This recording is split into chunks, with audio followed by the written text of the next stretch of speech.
making it more open for the upperclassmen to go to the freshmen.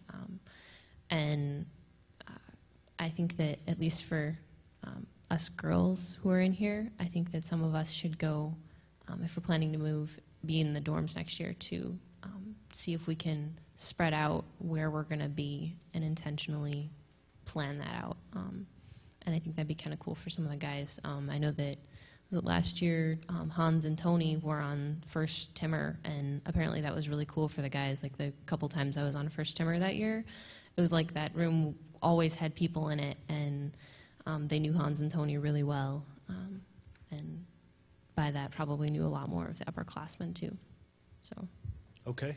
Would that be general consensus of this? I mean, other respondents on that, would it be a better idea to have more integration between upperclassmen and freshmen in the dorms? Just in general, shaking hands, yes, no. For the most part, people would agree. Some people would disagree. Okay, that's. We had that same thing where we were on first shot, which was the freshman floor, and then third timmer was the upperclassman floor, and we were all scared to death of our upperclassmen. We barely saw them; they kind of kept to themselves. But kind of as a result of that, that helped our floor come together is what a bunch of people from our floor were taught. And so I don't think it would hurt to do that, but I don't think that the segregation there is hurting us that much. Okay. So, or there might be different, depending on different people's experiences, or even depending on the, you know, maybe there's a group of students like that who gel together particularly well, whereas in other cases you might have students where they could really benefit from being integrated with upperclassmen. Yes, I see those hands. You guys want to chime in here? Something that our floor talked about was having integrated Bible studies maybe once in a while, where maybe like third floor goes down to the first floor and has a Bible study with them, or I don't know, just do events together that you don't necessarily have to separate or mix all the floors, and you can still have like the upperclassmen floor and the freshman floor, but you just be more intentional and have more events that mix the floors together.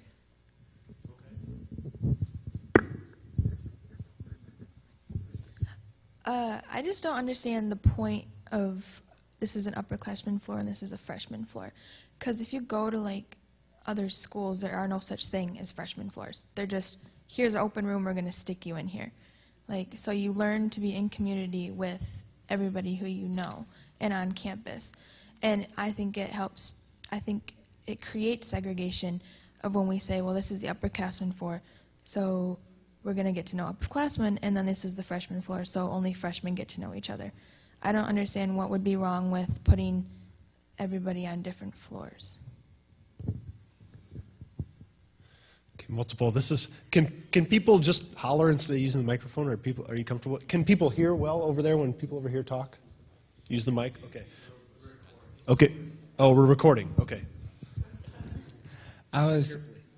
Okay. I'll do my best. I would just say in response to that very quickly that, yes, other colleges put people in dorms, but they have freshman dorms.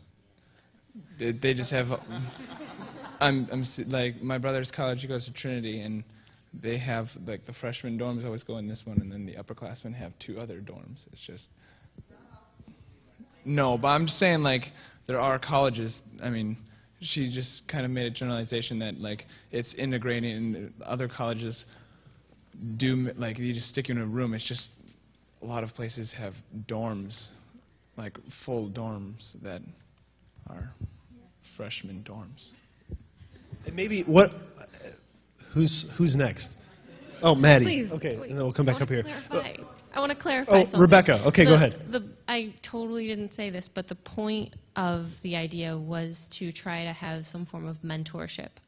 It's not just to make like a floor more community or even integrated with the floors, but just to, we talked a lot about, you know, you can get a mentor. People talk about, you know, be accountable or get a mentor or something, and how am I supposed to do that when I don't know anyone older than me or someone who isn't struggling with this as much, because a lot of time people who are the same age group have a lot of the same struggles. So I was thinking having juniors or seniors being able, because they're living with the freshmen, to be able to mentor or just be around them more as hopefully a voice of reason and a voice of let's go have fun in this good way, something like that. Okay. Does that make more sense? Yeah, and I think Okay. part of what I'm hearing people say too as well is I think there is a recognition that sometimes it can be, right, there are good aspects to having all freshmen together. There are also positive aspects that can come when you have a more integrated dorm. And part of the question would be, especially at a place like Kuyper, a small place where you don't have 500 freshmen or 300 freshmen and you're putting them all together in the same experience, what is actually going to be beneficial for a community like Kuyper? And that might be where you'd have some difference. I have no idea what I was going to say. All right. Discussion has gone long enough that people are forgetting stuff. Okay, this is kind of switching topics from dorm life, and I have to leave for work, so I'm going to bail after this, so don't judge me. But I just wanted to say something real quick about how important it is to be intentional about community, but also how important it is to make sure that we are checking ourselves in kind of the way that maybe we in our friend group is acting, and making sure that we're not doing things that are unintentionally uncommunity. Because I know that I've been hurt by this, but also I have definitely done my own share of hurting people by doing this and not paying attention to what we're doing and saying, is this going to unintentionally hurt people? Because that is something that I've been noticing more of and feeling more of and probably doing more of in the past little bit, and it can really damage people a lot. And so I think it's very important to make sure that we are checking ourselves in what we are doing and making sure that we are intentionally building instead of unintentionally breaking. Can you give an example of what you mean by that? I'm trying to think. I guess just making sure that when things are happening, people aren't being left out, even if it's unintentional. And sometimes it's really hard to do, but I think it involves looking at how things are going to look from the outside as opposed to just yourself. Does that make a little more sense, maybe? I don't know. And it's super hard to do because I do it all the time unintentionally. So.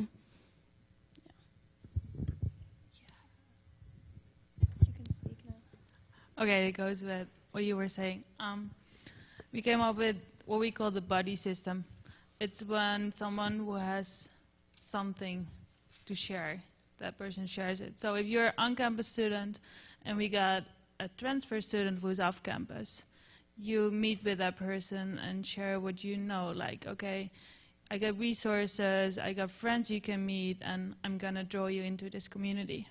If you're upperclassmen and you see freshmen coming in and you're a more mature Christian and you know more and you got more experience, take 1, 2, 3 freshmen and walk alongside these persons and be like, hey, I want to mentor you, I want to be there for you, I want to help you and make sure you're going to succeed. And then if you're upperclassmen or you're mentoring people, make sure you got a mentor